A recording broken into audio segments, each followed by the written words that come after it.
आज हम एक व्यक्ति कंपनी के बारे में अध्ययन करेंगे। One person company.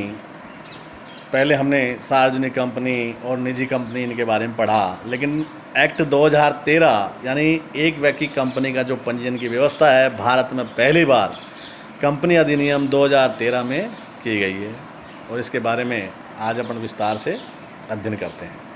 एक व्यक्ति कंपनी की जो परिभाषा की अगर हम बात करें तो एक व्यक्ति कंपनी से आशय ऐसी कंपनी से है जिसका कोई एक व्यक्ति सदस्य होता है। धारा 2 की धारा उपधारा 62 में इसको दर्शाया गया है।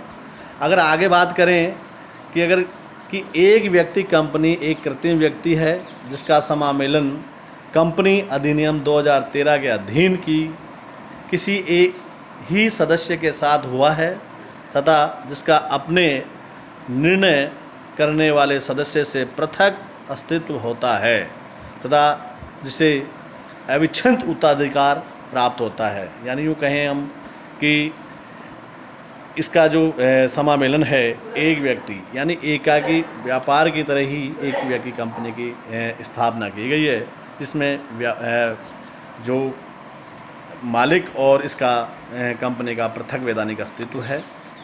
अगर बात करें कि एक व्यक्ति कंपनी की अवधारणा भारत में सर्वप्रथम कंपनी अधिनियम 2013 में अपनाया गया, किंतु दुनिया के लिए अवधारणा नई नहीं है। कई यूरोपीय देशों में, संयुक्त राष्ट्र अमेरिका के कई राज्यों, चीन, सिंगापुर, यहाँ तक कि खाड़ी क्षेत्र में कई देशों में भी एक व्यक्ति कंपनी की अवधारणा है जो कई वर्षों से अपनाया जा रहा है। अगर हम बात करें इसके लक्षण और विशेषताओं की बात करें, इसकी नेचर प्रकृति की बात करें तो सर्वप्रथम देखते हैं कि समामेलित संस्था यानी क्यों कहें कि रजिस्टर्ड की बात करें कि प्रत्येक एक व्यक्ति कंपनी समामेलित संस्था है। इसका समामेलन कंपनी अधिनियम 2013 के प्रावधानों के अनुरूप है। आगे बात करें कि निजी कंपनी के रूप में समामेलित। अब एक व्यक्ति कंपनी तो कोई सार्वजनिक कंपनी तो हो नहीं सकती, तो जैसे इसका नाम से ही लग रहा है तो ये एक निजी कंपनी के रूप में रजिस्टर्ड है। प्रत्येक एक व्यक्ति कंपनी का समामेलन केवल एक निजी कंपनी के रूप में ही करवाया जा सकता है, जिसका ऐसी कंपनी जो है उसका कंपनी के सीमित अथवा असीमित दायित्व वाली कंपनियों के रूप में समामेलन करवाया जा सकता है। वो डिपेंड करता है कि आपको सीमित वाली है या असीमित वाली कंपनी में आपको रजिस्टर करवाना है। बात करें कृत्रिम व्यक्ति की बात करें, जैसा हम पहले ही जानते हैं कि कंपनी एक कृत्रिम व्यक्ति है। प्रत्येक एक व्यक्ति कंपनी की कानून के अधीन निर्मित कृत्रिम व्यक्ति होता है। आगे बात करें पृथक वैधानिक अस्तित्व की। पृथक अस्तित्व की बात करें, हमने शुरू से कहा है कि एक व्यक्ति कंपनी का भी अपने एकमात्र सदस्य से पृथक अस्तित्व होता है। वो सदस्य अलग है और व्यापार ये कंपनी अलग है। आगे बात करें एक सार्वमुद्रा की बात करते हैं कि कंपनी के पास साथ एक सार्वमुद्रा होती भी है अथवा नहीं भी। यदि है तो उसे कंपनी का नाम खुदा हुआ या उत्कीर्ण किया हुआ होना चाहिए, यानी उभरा हुआ। आगे बात करें अंश पूंजी की बात करें तो एक व्यक्ति कंपनी के लिए न्यूनतम जो पूंजी की जो अनिवार्यता नहीं है, किंतु एमसीए के जो नियमों के अनुसार अगर हम बात करें तो प्रत्येक एक कंपनी की अधिकतम संख्या अंश पूंजी 50 लाख रुपए ही हो सकती है। ऐसे ही बात करें अंशों के अंतरणीयता पे बात करें कि एक व्यक्ति कंपनी के अंश भी अंतरणीय होते हैं, अतः कंपनी का एकाकी सदस्य द्वारा जो अंश धारित जो अंश है उसकी मृत्यु अथवा उसके अनुबंध करने की क्षमता समाप्त होने पर उसके द्वारा जो नामित जो नॉमिनेट जो व्यक्ति है उसका स्वतः ही अंतरित हो जाता है। कंपनी के सदस्य के जीवन काल में उससे अनुबंध करने की क्षमता के होते हुए कंपनी के अंश किसी अन्य व्यक्ति को अंतरित नहीं किए जा सकते। यानी यूँ कहें कि जब तक वह व्यक्ति स्वस्थ है, पागल नहीं है, तब तक उस व्यक्ति के अंश स्थानांतरण नहीं होंगे। उस व्यक्ति के अगर पागल हो जाए या उसकी जो क्षमता है या अपंगता है या आदि बातों से अगर वो ग्रसित है तो ही ये अंतरणीय होंगे।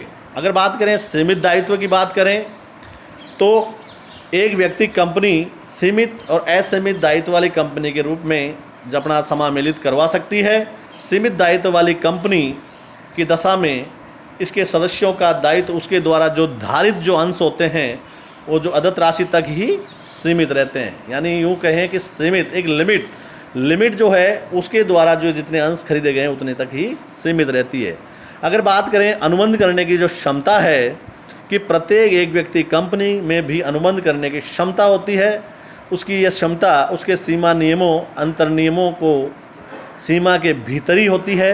किंतु एक व्यक्ति कंपनी एक कृत्रिम व्यक्ति होती है, अतः फलतः उसे भी अपने अनुबंध किसी मानवीय एजेंट के माध्यम से ही करने होते हैं। यानी हम शुरू से ही कह रहे हैं कि जानते हैं कि वह कंपनी एक विधान द्वारा निर्मित है, जहाँ उसकी सहमति और असहमति की बात करते हैं, वह एक रबड़ सील जो मुद्रा सार्व मुद्रा जो होती है उस सील को ही माना जाता है जहाँ वो सील लगी होती है।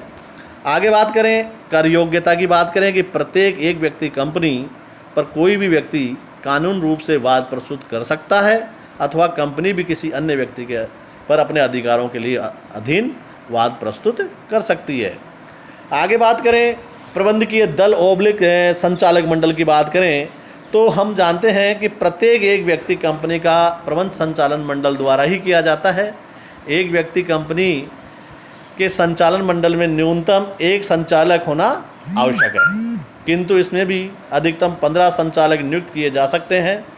एक व्यक्ति कंपनी आवश्यक समझे तो कंपनी की तरह एक विशेष संकल्प पारित करके अपने संचालक मंडल के सदस्यों की संख्या 15 से अधिक भी कर सकती है। यानी एक विशेष संकल्प पारित करके संख्या को इससे 15 से अधिक भी बढ़ाया जा सकता है।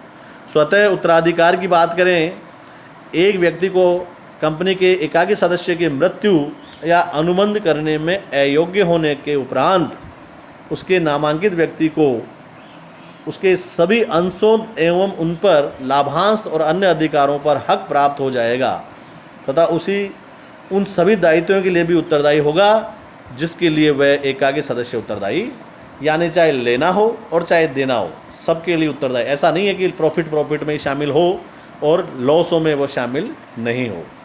आगे बात करें पृथक संपत्ति, जैसा हम जानते हैं कि व्यापार की जो कंपनी की जो संपत्तियां हैं वो पृथक होती है व्यापारी से। ऐसे वैधानिक जो दायित्व हैं, जो कंपनी के वैधानिक दायित्व हैं, वो भी जो विधान द्वारा जो निर्मित है वो लागू होंगे। राष्ट्रीय निवास स्थान की बात करें या राष्ट्रीयता की बात करें, नागरिकता का एवं मूलाधिकार नहीं। जैसे हम जानते हैं कि एक कृत्रिम व्यक्ति है, इसको जो नागरिकता और मूलाधिकार प्राप्त नहीं है। दुश्मन चरित्र की अगर हम बात करें